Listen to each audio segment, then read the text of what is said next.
Well, Randy Gage is back in the house today with a new book that is generating huge buzz in the social media. It's called Risky is the New Safe, and joining us to talk about it is author and motivational speaker Randy Gage. Good morning. Welcome back. Okay, so what can people expect from this new book of yours? It's going to show them how to predict the future. Really? Without a crystal ball, without having to be a gypsy. Okay. To look at trends, to look at hard trends versus soft trends, cyclical versus linear, and they will be shocked at the uncanny degree of accuracy that they can predict the future. And of course, I'm writing that to show them how they can make money, how they can be successful.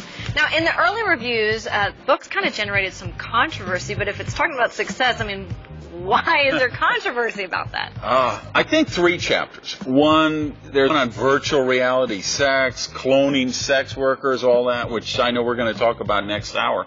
And 2 other chapters. There's one on why the ego is good, and one on the virtue of selfishness. And those 2 chapters are kind of blowing some people away. So you're saying selfishness is good, which is good for us here?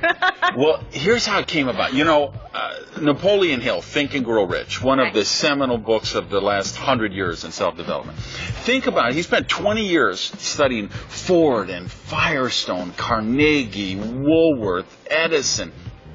Did any of those people have a small ego? No. Think about today.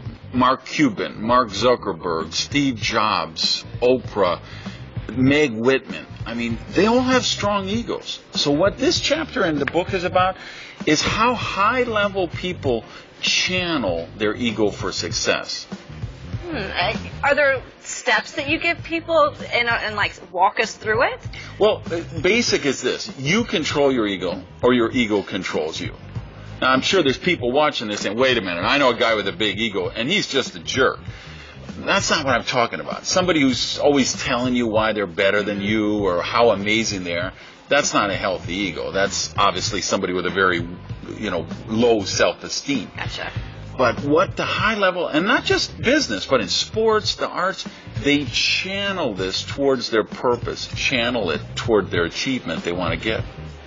How long did it take you to write all this and do all the formulas and research on this? I spent a year really cooking it around before I even set pen to paper. Wow. All right, Randy, thanks so much again for coming in.